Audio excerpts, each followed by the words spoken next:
अगर इरेक्शन आता है लेकिन टिकता नहीं है, या फिर कभी आता ही नहीं है, यूनानी तिब इसकी असली वजह कुछ और बताती है। तो प्रॉब्लम सिर्फ टेस्टोस्टेरोन नहीं होता। आज मैं वो सच बताऊंगा जो बहुत सारे लोग नहीं जानते हैं।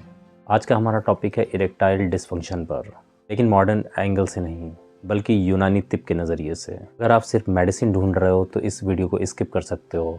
अगर आप रूट कॉज समझना चाहते हो तो वीडियो को लास्ट तक ज़रूर देखिए। अब सबसे पहले बात करेंगे इरेक्टाइल डिसफंक्शन, ये क्या होता है। यूनानी के मुताबिक जब मर्द कामिल और मुस्तहकम इरेक्शन हासिल ना कर सके या रख ना सके, यूनानी में इसको ज़ोफ़े बाह और नफ़क़े ज़कर कहा जाता है। सिर्फ जिन्स का मसला नहीं है, पूरे जिस्म के निज़ाम का मसला है। यूनानी कॉन्सेप्ट इरेक्टाइल डिसफंक्शन की असली वजह, सबसे पहला है सूए मिजाज, यानी बॉडी टेम्परामेंट डिस्टर्बेंस, मिजाज का बिगड़ जाना। ये कहता है कि हर इंसान का एक मिजाज होता है, या तो गर्म या सर्द या मोतदिल। ज़्यादा ठंड में सर्द मिजाज के लोगों का ब्लड फ्लो कम हो जाता है। ज़्यादा गर्मी गर्म मिजाज के लोगों के लिए जल्दी डिस्चार्ज और इरेक्शन में प्रॉब्लम। गलत डाइट और गलत ग़िज़ा का इस्तेमाल और लाइफ स्टाइल डिस्टर्बेंस की वजह से मिजाज बहुत हद तक लोगों का बिगड़ चुका है। कॉज है क़ुव्वत आसाब की कमज़ोरी, यानी नर्व्स की कमज़ोरी। अगर दिमाग और नर्व्स स्ट्रॉन्ग नहीं है तो ये जो सिग्नल है जेनेटल ऑर्गन्स तक पहुंचता ही नहीं है। यानी के अकॉर्डिंग अगर आसाब कमज़ोर हो जाएं तो लज्जत भी कम हो जाती है। तो आसाब की कमज़ोरी के कुछ ख़ास रीज़न हैं। इसमें सबसे पहला है excessive masturbation.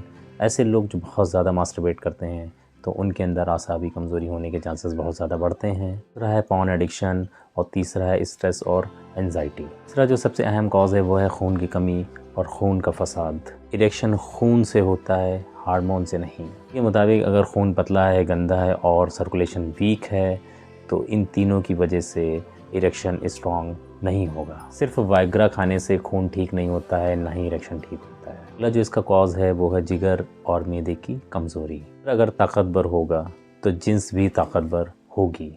Fatty liver, constipation, indigestion, ये सारी चीज़ें इरेक्टाइल डिसफंक्शन को बढ़ावा देती हैं। अगला जो कॉज है वो नफ्सियाती असबाब, जिसमें साइकोलॉजिकल फैक्टर्स आते हैं, जिसमें डर, टेंशन, परफॉर्मेंस प्रेशर, ये सारी चीज़ें इरेक्टाइल डिसफंक्शन का कातिल है।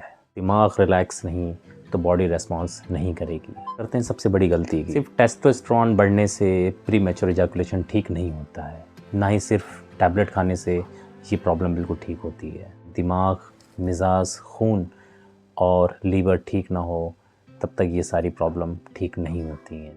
अब बात करेंगे इसके यूनानी इलाज के बारे में। जो यूनानी तरीक़ा है, सबसे पहले मिजाज को बैलेंस करना, दूसरा है खून को साफ़ करना और तेज़ बनाना, तीसरा है आसाब को मजबूत करना, चौथा है जिगर और मैदे को ठीक करना।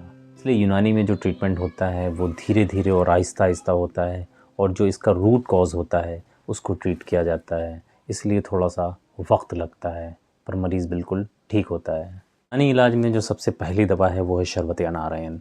ये आपको 25 ml सुबह नाश्ते के बाद में इस्तेमाल करनी होती है। दूसरी दवा है माजून जोगराज गूगल। ये आपको 5 ग्राम रात को सोते वक्त इस्तेमाल करनी होती है। ये दवा क्या करती है, खून को साफ़ करती है, सर्कुलेशन को स्ट्रॉन्ग करती है और इरेक्शन को नेचुरली इम्प्रूव करती है। दवा है अर्क कासनी। ये 125 ml सुबह खाली पेट इस्तेमाल करनी होती है। अगली दवा है इत्रफल मुकिल। ये 5 ग्राम रात को सोते वक्त इस्तेमाल करनी होती है। अगली जो दवा है वो है हब्बे मुकव्वी ख़ास। ये 1 टैबलेट रात को सोते वक्त इस्तेमाल करनी होती है। इफ़ेक्टिव और इम्पॉर्टेंट मेडिसिन माजून इस्पन सोख्तनी।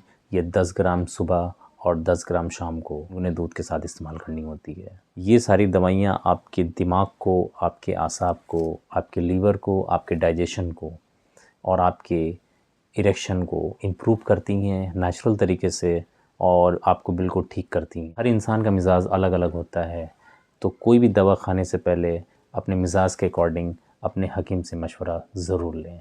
ये था आज का हमारा टॉपिक, इरेक्टाइल डिसफंक्शन। उम्मीद करता हूँ आपको वीडियो अच्छी लगी हो। अगर वीडियो अच्छी लगी हो तो चैनल को सब्सक्राइब करें, लाइक और शेयर कमेंट ज़रूर करें। Thank you very much.